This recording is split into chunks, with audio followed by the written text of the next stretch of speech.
আসসালামু আলাইকুম ওয়া রাহমাতুল্লাহি ওয়া বারাকাতুহু। আশা করি সকলে ভালো আছেন। আজকে আমি র‍্যাবিট লাভার হিরনের পক্ষ থেকে নতুন ভিডিও নিয়ে এসেছি। তো অনেকেই বলে ভাই খরগোশের বাচ্চা ছোট থেকে বড় হওয়ার পর অনেক সময় মারা যায় কেন খরগোশের বাচ্চা? আসলে ছোটোবেলা তাদের যখন হয় তখন তাদের লোম থাকে না। তার কারণে তারা গরম সহ্য করতে পারে। যখন যখন দেখা যায় তাদের লোম উঠে যায় এবং বাচ্চাগুলো গরমের কারণে অনেক মারা যায় অনেক কারণে, বা অথবা মায়ের দুধ পায় না ঠিকমতো, এ কারণে মারা যায়। আজ আমরা দেখছেন এখানে খরগোশ, ২ টা খরগোশের বাচ্চা মা খরগোশের সাথে রাখছি। তো আমি প্রথমে ভাই ভুল করছিলাম। অনেকে ইউটিউবাররা প্রথমে বলে, আমি না জানার কারণে অনেকে বলে খরগোশ হলে তা আলাদা রাখতে, মার থেকে আলাদা রাখলে আর ২ বেলা দুধ খাওয়াইতে আলাদা রাইখা। এটা আপনারা জীবনে কখনো করবেন না। এটা আমি সবচেয়ে বড় ভুল করছি। খরগোশের বাচ্চা যখনই দিবেন তখন তার মায়ের সাথে রাখবেন, সবসময় চেষ্টা করবেন মায়ের সাথে রাখার জন্য। মায়ের সাথে আমি দেখেন একটা মায়ের সাথে রেখে দিচ্ছি। তো মায়ের সাথে থাকলে খরগোশের বাচ্চাগুলো সুস্থ সবল থাকে। মায়ের থেকে যদি আপনারা আলাদা রাখেন তাহলে দেখবেন বাচ্চাগুলো মারা যায়। মায়ের থেকে আলাদা রাখলে ঠিকমতো দুধ পায় না, বা ওকে অনেকে মা একটা যত্ন না করলে বাচ্চাগুলো মারা যায়। তা আমি প্রথমে ভুল করছিলাম। আমার ৫টা খরগোশের বাচ্চা, ৬টা বাচ্চা দিয়েছে। ৫টা না ৬টা দিয়েছিল।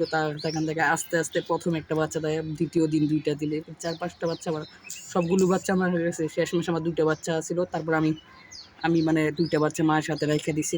মায়ের সাথে রাখার পর বাচ্চাগুলো অনেক সুস্থ সবল ভালো আছে আর কি। এর আগে আমি মার সাথে রাখি না, যার কারণে বাচ্চাগুলো সবগুলো মারা গেছে। ছোটো ছোটো বাচ্চা মারা গেছে, আমার মন নষ্ট হয়ে গেছিলো। তাই এখন আমি খরগোশের বাচ্চা মার সাথে রেখে দিছি। সবসময় মার সাথে রাখবেন, তাহলে বাচ্চাগুলো অনেক সুস্থ সবল থাকবে।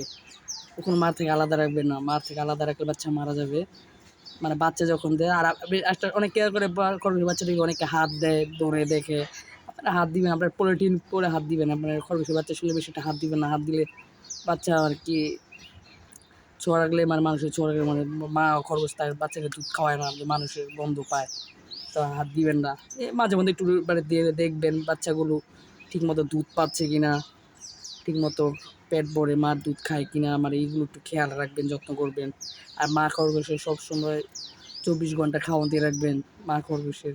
যেহেতু মা খরগোশ সুস্থ থাকলে বাচ্চাও সুস্থ থাকবে। মা খরগোশ সুস্থ না থাকে তাহলে বাচ্চাও অসুস্থ হয়ে পড়বে।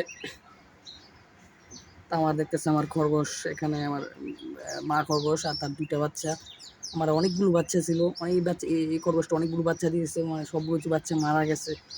আমি আলাদা রাখছি, আমি ভুল করছি, আলাদা রাখার আমার মারা গেছে। আমি এখন এগুলো আর জীবনও করবো না। আমি সবসময় একসাথে আপনাদেরকেও বলি, আপনারা সবসময় একসাথে। অনেক ইউটিউবাররা দেখি বলে মার থেকে আলাদা রাখতো, ২ বেলা দুধ খাওয়াইতে। ভাই ২ বেলা দুধ খাওয়ালে কি বাচ্চা মারে? প্রথম বাচ্চা হলে আমি প্রথম শুনে প্রথম ২ বেলা দুধ খাওয়াইছি, সকালে আবার নাকি সন্ধ্যায় খাওয়াতে হয়।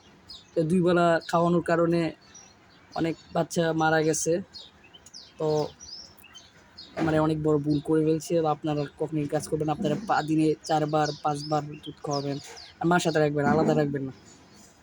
আর পুরুষ খরগোশ মার সাথে দিয়ে মার সাথে করার সময় আবার এখানে অন্য কোনো খরগোশ রাখবেন না, পুরুষ খরগোশ সমস্যা। তো সকলে আমার চ্যানেলটা সাবস্ক্রাইব করবেন। খরগোশ নতুন ভিডিও পাইতে হলে সকলে সাবস্ক্রাইব করবেন। র‍্যাবিট লাভার হিরনের পক্ষ থেকে সকলকে জানাই শুভেচ্ছা, স্বাগত। আল্লাহ হাফেজ, সকলে ভালো থাকবেন।